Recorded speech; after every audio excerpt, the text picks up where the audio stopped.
Hello everyone, welcome to keepcoding.com। और आज हम लोग करेंगे आईएससी 2014 का थ्योरी पेपर का क्वेश्चन 11 कोड और एक्सप्लेनेशन। तो सीधा क्वेश्चन में चलते हैं। क्वेश्चन है कि एक सुपर क्लास है स्टॉक, जिसका नाम स्टॉक है, मतलब इनहेरिटेंस का ये क्वेश्चन हो गया। और इसके अंदर ये क्या स्टोर करता है? ये स्टोर करता है डिटेल, स्टोर करता है स्टॉक, जो भी रिटेल स्टोर में जो स्टॉक है उसका डिटेल स्टोर करता है। और एक सब क्लास है परचेज, जो स्टोर करता है डिटेल्स ऑफ द आइटम, कितना परचेज हुआ और नया रेट क्या है, वो सब इसके पास रहता है, परचेज के पास सब क्लास। तो इसके अंदर और भी कौन किस में क्या क्या है, मेंबर्स क्या है, वो सब लिखा है इसके अंदर में सब कुछ। तो पहले देख लेते हैं इनहेरिटेंस क्या होता है बेसिकली। जैसे हो गया कि ये गेम शॉप मान लेते हैं, गेम शॉप है, और एक और कंसोल, कुछ भी बेचता है, कंप्यूटर या कुछ भी। अगर ये इसको बाय कर लेता है तो मतलब क्या हुआ कि अब इसके पास जो जो चीज़ें हैं गेम शॉप में, वो सिर्फ वो सब चीज़ ये बेच सकता है कंसोल इजीली, कोई प्रॉब्लम नहीं होगा इसको बेचने में। और यहीं पे, और इसको कहीं से किसी से परमिशन लेने का ज़रूरत नहीं है, कुछ लेने का ज़रूरत नहीं। अब ये इसी का शॉप है, तो वैसे ही एक्स वाई जेड, और क्लास है एक्स वाई जेड, और एक और ए बी सी है। मान लेते हैं एक्स वाई जेड के पास है वेरिएबल एक्स वाई जेड, इसके पास ए बी और सी है। ये तीन वेरिएबल्स है दोनों के पास में। अब मान लेते हैं कि ए बी सी ने इसको इनहेरिट किया, ठीक है, इनहेरिट किया। इनहेरिट इसका मतलब हो गया कि ये जो एबीसी है, ये सारा जो वेरिएबल्स एक्स वाई जेड के पास जो वेरिएबल्स है वो ऐसे यूज कर सकता है जैसे कि इसी के अंदर क्लास एबीसी में लिखे हुए हों, एक्स वाई जेड जैसे लिखे हुए हों वैसे यूज कर सकता है इन सारे वेरिएबल्स को। वेरिएबल्स ही क्यों, इनके फंक्शंस सारे जो है वो भी ये बुला सकता है ऐसे ही जैसे इसमें लिखे हों, एबीसी में ही लिखे हों। और जो खुद के हैं वो तो खुद का है ही, उनको क्या करना। वैसे कौंसल के पास जो चीज़ वो बेच सकता है वो तो वो खुद ही बेच सकता है ना, उसके लिए तो थोड़ी वो किसी और से परमिशन लेगा, वो तो उसी का है। तो सेम चीज़ ही होता है इसके साथ में भी, कि इसका भी एबीसी के पास भी सेम चीज़, ये अपना तो वेरिएबल्स तो यूज़ कर ही सकता है, साथ में साथ इनहेरिट किया एक्स वाई जेड को, तो जो एक्स वाई जेड के पास है वो सारा वो यूज़ कर सकता है। कन्फ्यूजन कहाँ होता है? जब इसका कंस्ट्रक्टर बुला रहे होते है ना, एक्स वाई जेड का कंस्ट्रक्टर बुलाते हो तब थोड़ा बहुत लगता है। तो कंस्ट्रक्टर बुलाते समय हम लोग सुपर का यूज़ करते हैं। इसका कोई भी मान लेते हैं एक्स वाई जेड, कुछ नहीं, कुछ पैरामीटर्स नहीं है, सिर्फ यही है कंस्ट्रक्टर बनाया जिसके अंदर में एक्स को इक्वल टू 0 किया, सिर्फ उतना ही किया। सो इसको बुलाओगे तो सीधा एक्स वाई जेड लिख के नहीं बुला सकते, ठीक है, एक्स वाई जेड ऐसे लिख के नहीं बुला सकते। तो उसके लिए क्या करना होता है? उसके लिए एक सुपर कीवर्ड है, उसको यूज़ करना पड़ता है। तो ये सुपर का मतलब हो गया यहाँ पे एक्स वाई जेड और सुपर। मान लो कि जब बुला रहे हो तो एक्स वाई जेड दिमाग में रखना कि कौन सा इनहेरिटेड क्लास है, और उस कंस्ट्रक्टर में क्या है, इस कंस्ट्रक्टर में खाली था ब्रैकेट्स, हम लोग खाली रखे। सेम ही मीनिंग हो गया एक्स वाई जेड और इसका, लेकिन एग्जाम में सुपर यूज करना है, एक्स वाई जेड नहीं होता है, ये वाला नहीं होता है। सो और एक और चीज होता है, एक सुपर का और काम होता है कि कोई वेरिएबल सेम हो, जैसे इसके पास एक्स वाई जेड के पास भी ए है, ए बी सी के पास भी ए है वेरिएबल, तब कंप्यूटर को कैसे पता चलेगा कि कौन सा वेरिएबल बुला रहे हो? तो उसके लिए हम लोग क्या करते हैं, हम लोग फिर से सेम चीज सुपर मदद करेगा, सुपर डॉट ए, और सिर्फ ए। सुपर डॉट ए का मतलब हो गया कि आप सुपर मतलब इनहेरिटेड क्लास, मतलब इनहेरिटेड क्लास के डॉट ए, ए वेरिएबल में जो है वो बुला रहे हो, और सिर्फ ए लिखोगे मतलब आप एबीसी वाले वेरिएबल ए को बुला रहे हो। मान लेते हैं कि एक्स वाई जेड में एक और चीज़ है जो है डिस्प्ले, ठीक है, डिस्प्ले है, और एबीसी के पास भी डिस्प्ले है। ABC के पास भी डिस्प्ले है। सेम कंफ्यूजन अब यूज कैसे पता चलेगा कंप्यूटर को कि कौन से को बुला रहे हो, उसको थोड़ी पता है। सो उसके लिए सेम चीज सुपर यूज करेंगे, सुपर डॉट डिस्प्ले। क्या करेगा ये सुपर डॉट डिस्प्ले? अब सुपर है मतलब इनहेरिटेड क्लास, मतलब XYZ के डिस्प्ले फंक्शन को बुला रहे हो, और सिर्फ डिस्प्ले लिखोगे तो मतलब किसको बुला रहे हो? ABC क्लास के डिस्प्ले फंक्शन को बुला रहे हो। तो इनहेरिटेंस इतना ही होता है, ये सभी चीज होता है इनहेरिटेंस का समरी। तो अब इसके अंदर में अब इस क्लास के हिसाब से हम लोग को क्या करना है, वो हो गया इनहेरिटेंस का जनरल क्या होता है। अब इसके अंदर में क्या करना है, हम लोग को उनमें से ही सबको यूज करना है और कुछ नहीं। इसमें मेंबर्स लिखा है, जैसे क्लास नेम स्टॉक है, ये वाला क्या है हम लोग का इनहेरिटेड क्लास, मतलब ये सुपर क्लास है। और इसके अंदर क्या क्या वेरिएबल्स होगा, इसके अंदर वेरिएबल्स होगा आइटम, जो क्या स्टोर करेगा, नेम ऑफ द आइटम क्या है, क्वांटिटी, ये कितना क्वांटिटी है आइटम का, रेट, हर एक का रेट क्या, उसका रेट क्या, यूनिट प्राइस पूछ रहा है यहाँ पे, स्टोर करेगा ये। और अमाउंट, ये तो net value of the item क्या है वो देखेगा, स्टोर करेगा। उसके बाद में मेंबर फंक्शंस क्या क्या है, उसके अंदर है स्टॉक, जो कि एक पैरामीटराइज कंस्ट्रक्टर है जो वैल्यूज असाइन करता है डेटा मेंबर्स को। वो डिस्प्ले, ये डिस्प्ले करेगा स्टॉक का डिटेल्स। तो मतलब इसके अंदर एक पैरामीटराइज कंस्ट्रक्टर है जो वैल्यू असाइन करता है, और एक डिस्प्ले है जो डिस्प्ले करेगा स्टॉक का डिटेल्स, मतलब जो भी आप इसमें लियो वो सब डिस्प्ले करेगा। क्लास नेम परचेज, ये क्या है, ये हम लोग का है सब क्लास, मतलब ये इनहेरिट करेगा स्टॉक को।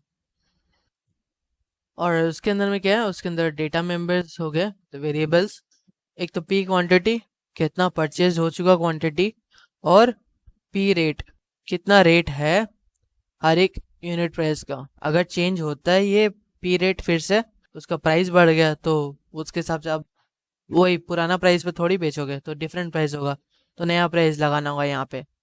और उसके अंदर परचेज पैरामीटराइज कंस्ट्रक्टर जो असाइन वैल्यू करेगा दोनों क्लासेस में, मतलब ये अपना खुद का क्लास का तो करेगा ही करेगा, ये अपने क्लास का तो खुद का करेगा ही करेगा, और साथ में साथ किसका भी करेगा, ये स्टॉक जो क्लास है उसका भी करेगा, उसका भी सारे मेंबर्स को ये असाइन करेगा।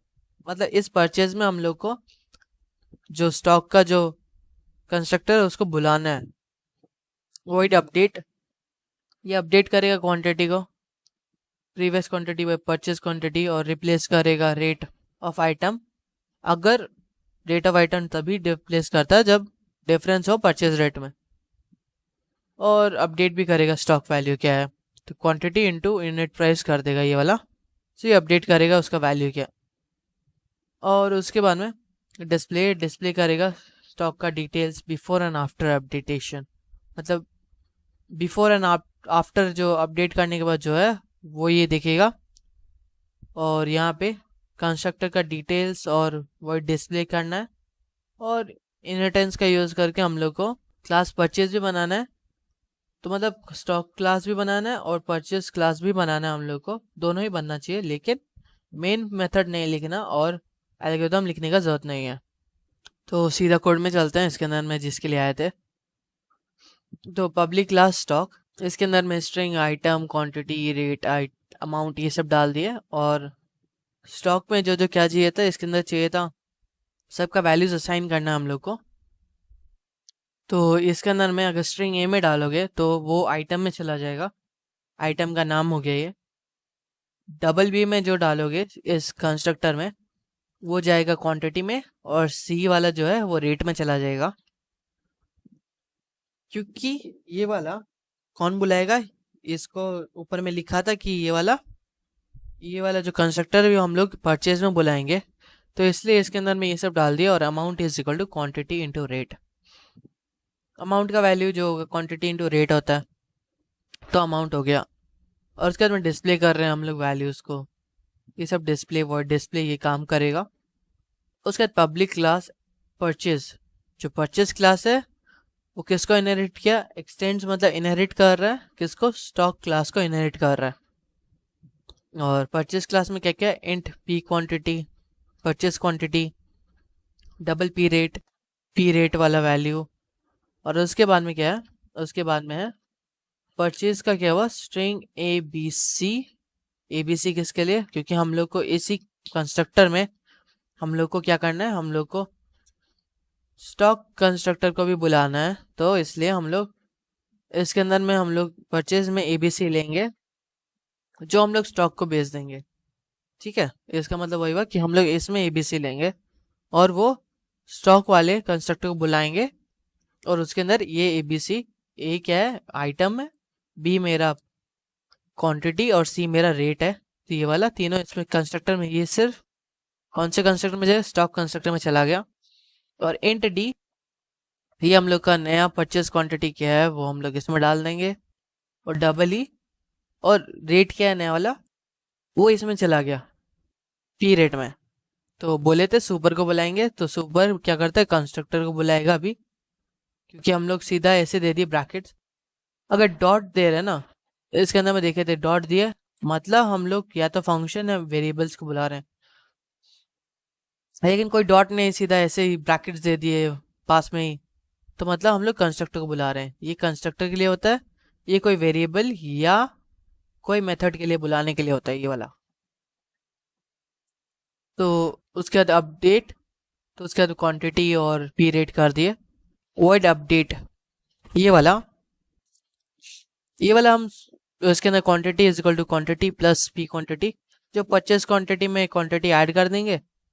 और यहाँ पे देख लो कि क्वांटिटी कहीं पे भी डिफाइंड नहीं है परचेज क्लास में, लेकिन यूज कर रहे हैं जैसे कि डिफाइंड हो, कोई भी ऑब्जेक्ट नहीं बना है स्टॉक क्लास का और कुछ भी नहीं, सीधा यूज कर रहे हैं। तो यही फायदा हो गया इनहेरिटेंस का। और उसके बाद में rate is equal to P rate, और उसके बाद में क्या किया, amount is equal to quantity into rate. So amount is equal to quantity into rate हो गया, तो वैल्यू इधर में आ गया। और उसका वही डिस्प्ले, क्योंकि डिस्प्ले में हम लोग को पुराना वाला जो डिस्प्ले करना था कितना प्राइस है, और नया वाला क्या होगा वो डिस्प्ले करना है।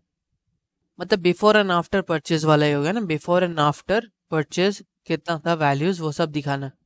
तो हम लोग सुपर डॉट डिस्प्ले को बुलाएंगे, जो क्या है इनहेरिटेड क्लास का क्या है डिस्प्ले मेथड है। उसके अंदर क्या हो रहा है, हम लोग आइटम का नाम, क्वांटिटी, रेट पर यूनिट और नेट अमाउंट या नेट वैल्यू क्या है वो डिस्प्ले कर रहे हैं, है ना। सो वही कर रहे हैं। और उसके बाद अपडेट किए, अपडेट मतलब इस मेथड को बुलाए, अगर कोई नया क्वांटिटी आया है तो अपडेट कर दे रहे हैं यहाँ पे। और उसके बाद में उसके बाद फिर से सुपर डॉट डिस्प्ले, मतलब अब अपडेटेड वैल्यूज क्या है वो अब दिखा देगा इसके अंदर में। तो अब इसका क्या करते हैं, हम लोग इसका कॉपी कोड करते हैं, या क्योंकि यहाँ पे दो क्लासेस है तो नॉर्मल सीधा साधा कंट्रोल सी कर लिया। और फीबो स्ट्रिंग को क्या करेंगे, फीबो स्ट्रिंग में कंट्रोल ए कंट्रोल बी, ये हो गया क्लास स्टॉक का कॉपी कर लिया। और उसके बाद में दूसरा क्या था, परचेस, तो इसको कॉपी कर लिया और यहाँ पे एक नया क्लास बना दिया जिसमें कंट्रोल ए कंट्रोल बी, तो परचेस भी हो गया। तो अब ये एरो दिख रहा है, ये एरो का मतलब, ये वाला एरो का मतलब हो गया कि आप एक्सटेंड कर रहे हो स्टॉक क्लास को। सो उसके बाद में न्यू परचेज, इसके अंदर सब वैल्यूज डालना पड़ेगा। सो मान लेते हैं, ठीक है, और उसके अंदर में क्या डाले, डबल बी क्या था मेरा क्वांटिटी, मान लेते हैं 12 है। डबल सी रेट था, सो 2 रुपीज पर कैरेट मांगे। इंट डी, ये वाला नया परचेज वैल्यू क्या होगा, नया क्वांटिटी और कितना परचेज किया 24 किया, और उसका रेट था 3। ठीक है, उसके बाद में क्या किया हम लोग, वो डिस्प्ले कर दिया। सो हम लोग का नया वैल्यूज आया। तो इसके अंदर में क्या हुआ, क्वांटिटी पहले 12 था और उसके बाद में रेट पर यूनिट 2 रुपये में ले रहे थे, और नेट वैल्यू 24 हो गया, 12 इंटू 2 24 हो गया। उसके बाद अपडेट किए तो क्या हुआ, कैरेट अपडेट किए फिर से, तो अपडेट के बाद क्या हुआ, क्वांटिटी 36 हुआ क्योंकि 12 प्लस 24 36 हुआ, क्योंकि हम लोग 24 वैल्यू डाले थे नया परचेस किया वाला वैल्यू। और अब रेट क्या हुआ, 3 बढ़ गया, 3 रुपये हो गए। और नेट वैल्यू तब क्या होगा, 36 इंटू 3 करोगे तो 108 आएगा, तो ये आ गया। एक और करते हैं, इसको रिमूव करते हैं। मान लेते हैं कि परचेस का जो रेट है वो चेंज ही नहीं हुआ, ठीक है। डबल बी हुआ मेरा 20, और उसके बाद में रेट हुआ 2 रुपीज़। और इंट डी कितना खरीदे, 24 खरीदे, सेम ही प्राइस पे खरीदे, 2 रुपये पे खरीदे। तो इसको फिर से डिस्प्ले करते हैं। डिस्प्ले किया तो अब 20 था, तो उसके बाद में रेट पर यूनिट 2 है, और नेट वैल्यू क्या है 40, 20 इंटू 2 हुआ तो 20 ओरिजिनल क्वांटिटी था। उसके बाद हम लोग कितना परचेस किए, लोग 24 परचेस किए। सो अब क्वांटिटी कितना होगा, 24 प्लस 20 44 हुआ। रेट पर यूनिट चेंज नहीं किए तो 2 ही रहा, तब नेट वैल्यू क्या हुआ 80 हो गया मेरा। यहाँ पे नेट वैल्यू 80 रह गया, 88 हुआ, मतलब 44 इंटू 2 88 हो गया। तो यहाँ पे कोड ख़त्म हुआ, फिर मिलेंगे, चलो बाय।